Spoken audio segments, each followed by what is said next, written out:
성경의 원저자가 성령님이시잖아요. 네. 이 성령님의 인도와 조명을 통해서 우리가 알아야 되는 거예요. 이것은 겸손함과 엎드림이 없이는 알 수가 없는 것입니다. 성령의 빛비춤이 없이 우리가 어떻게 이 성경의 깊은 진리를 끌어낼 수 있을까요? 안 되는 것입니다. 그래서 우리가 이 성경은요, 자기 주장이나 학문적 견해가 아닌 오직 성경이 무엇을 증거하고 있느냐가 중요하다는 것입니다. 성경이 무엇을 증거하고 있느냐. 성경으로 돌아가야 되는 것이고 성경에서 말씀하고 있는 그 핵심을 파악하는 것이 중요한 것이지 어떤 세상에 떠들고 있는 그 자료들, 어떤 유명한 어떤 과학자라든지 어떤 학자들의 견해가 중요한 게 아니에요.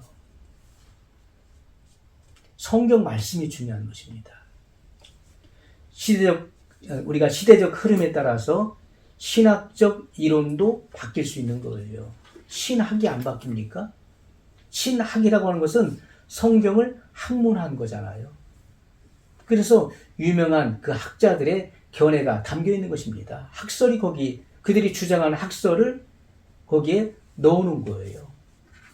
그런데 그것이 영원히 바뀌지 않나요? 시대가 지나면은 그 학설도 바뀔 수 있는 것입니다. 그들의 견해가 처음에는 인정받았다가 시간이 지나면서 그것이 인정받지 못하는 경우도 있는 거예요. 그러나 성경은 정확무오한 절대 진리이기 때문에 변하지 않는 것입니다. 성경 말씀만이 변개될 수 없는 거예요. 아멘. 베드로후서 3장 16절의 말씀 보겠습니다. 베드로후서 3장 16절 말씀. 항상 우리는 성경을 찾는 그 습관을 가져야 돼요. 확인해 봐야 되는 것입니다. 마지막 시대이기 때문에 너무나 많은 미혹과 유혹이 있어요. 그래서 이 성경 말씀으로 무장하자면 안 되는 것이죠. 또 그 모든 편지에도 이런 일에 관하여 말하였으되 그 중에 알기 어려운 것이 더러 있으니 무식한 자들과 굳세지 못한 자들이 다른 성경과 같이 그것도 억지로 풀다가 스스로 멸망에 이르느니라.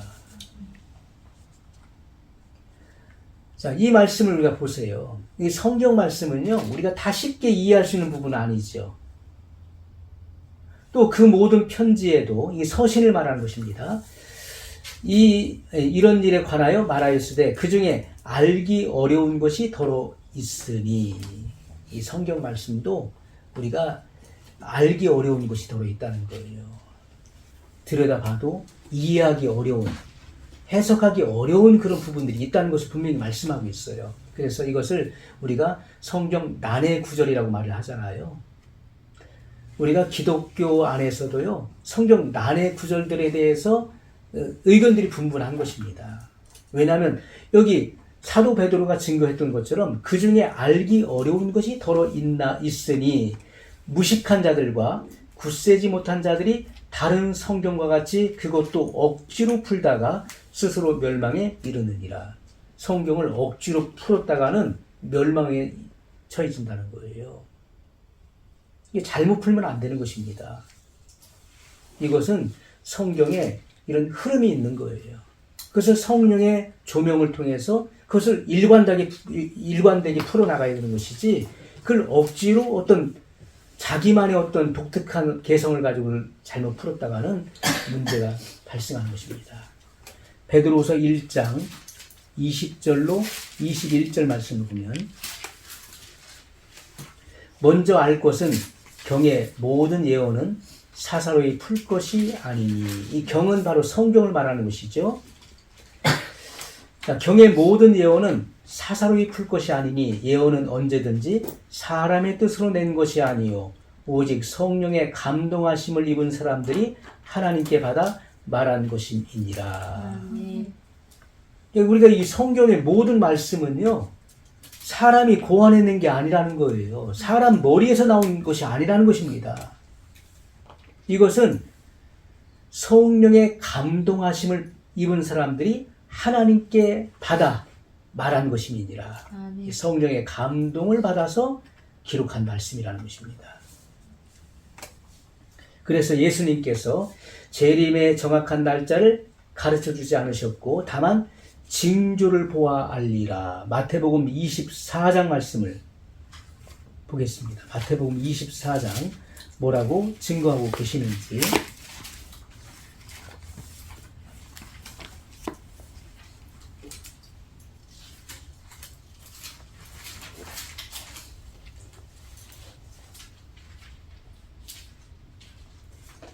자, 24장 3절에는 제자들이 주의 임하심과 사랑 끝에는 무슨 징조가 있사오리까. 그러면서 4절부터 예수님께서 그 징조들에 대해서 말씀하시는 내용들이 나오는 거예요. 사람의 미혹을 주의하라고 말씀하셨죠. 그래서 많은 사람들이 나는 그리스도로 하여 많은 사람을 미혹해 하리라. 각 시대와 세대 속에서 많은 미혹들이 있었던 거예요. 거짓 그리스도들이 있었던 것입니다. 또 적그리스도들이 있었던 거예요. 그러나 그것은 복수로 사용되는 것입니다. 각 시대와 세대 속에서 많은 그런 거짓 적그리스도들이 있었어요. 예수님의 성육신을 부정하는 이들은 적그리스도라고 사도 요한은 말했습니다. 하지만 마지막 때 대환란 때 등장하는 적그리스도는 단수로 사용되는 거예요. 그래서 세계 모든 사람들이 그 사람을 알 수 있는 한 사람을 지목하는 것입니다. 그래서 바로 그 사람, 적그리스도, 단수로 표기되어 있다는 것을 우리가 알아야 되는 것이죠. 그러나 각 시대와 세대 속에서 많은 거짓 적그리스도들이 나타났었어요. 거짓 선자들이 많이 등장했었던 것입니다. 사람들을 미혹했는데 이 마지막 시대에는 이 같은 일들이 점점 더 왕성해지는 거예요. 지금은 네트워크 시대잖아요. 네트워크. 그물망이란 말이에요. 전 세계가 이 그물 안에 다 들어와 있는 그물망 안에. 그래서 모든 정보를 다 공유한다. 세계 모든 사람이 정보를 다 공유해요. 저의 이런 유튜브도요. 유튜브는 자기만의 텔레비전이잖아요. 자기 자신을 PR하기도 하고 자기 자신이 가지고 있는 정보를 사람들에게 공유한다는 거예요. 그게 유튜브입니다. 이것이 얼마만큼의 전파력이 있냐면은 미국에 있던 후배가 저의 이 유튜브 어느 순간에 저를 찾다가 이걸 보고서 저한테 연락이 왔어요. 또 저의 옛 친구가 어느 순간인가 이 유튜브가 뜬 것을 보고 저한테 연락이 온 거예요. 그래서 야, 이 세상이 참 좁구나. 그래서 좁아요. 그리고 이 많은 사람들 가운데서 저의 유튜브를 보는 사람들이 얼마나 되겠습니까? 유명인도 아닌데. 하지만 이것이 전파력이 있다는 거예요. 우리가 이 시대는 세상이 좁아진 것입니다. 좁아져요. 이 지구 이편에서 저편에서 되어진 일들을 다 알 수 있는 거예요. 지금 우리는 이스라엘과 하마스의 전쟁, 레바논이 개입되고 시리아가 개입되고 하는 정보를 다 우리는 알고 있잖아요. 지금 홍해에서 지금 이 전쟁이 확산되는 그 조짐들도 우리는 지금 듣고 있잖아요. 러시아와 우크라이나의 이런 전쟁의 소식들 그리고 어떤 양상을 지금 띠고 있는지 보고 있잖아요. 이렇게 교전하는 모습들을 우리는 이 유튜브를 통해서 봅니다. 이렇게 세상이 좁다는 거예요.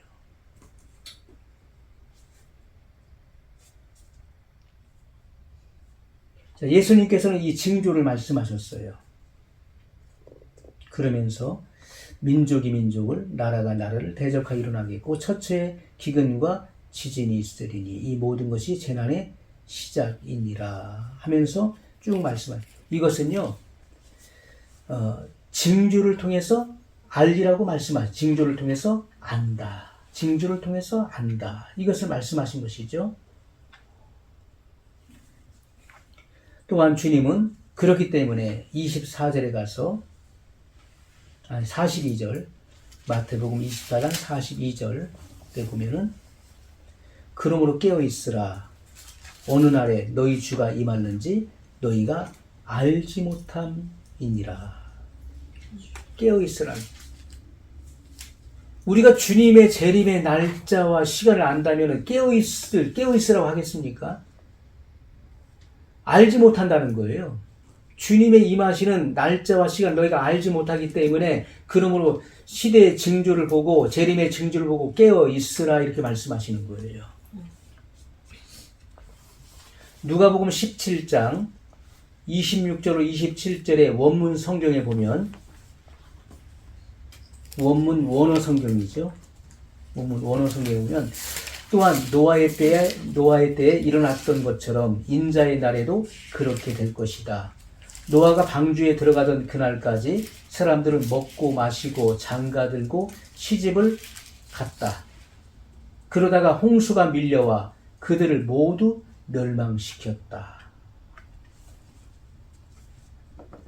자, 이 말씀은 재림의 날짜와 시간은 알 수 없지만 노아의 날과 같다는 것입니다. 노아 시대의 일이 벌어진 것과 같이 주님의 재림의 때에도 이와 같은 일이 일어날 것이라는 말씀이에요.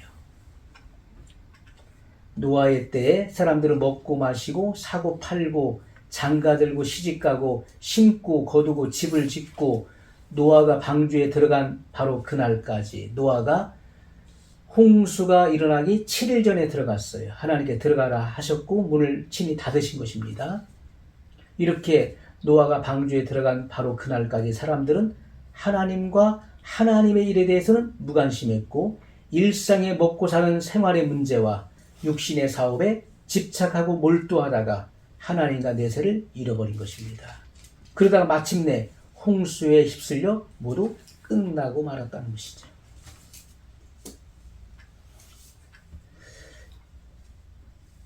그래서 우리가 이렇게 마지막 때 주님의 재림의 날짜와 시간은 우리가 모른다. 하지만 재림의 징조가 분명히 나타나기 때문에 재림의 징조에 대해 예수님께서 구체적으로 말씀하셨던 것처럼 이 같은 일들이 점점 확연하게 드러날 때 우리는 깨어나야 되는 것이고 준비해야 된다는 것입니다.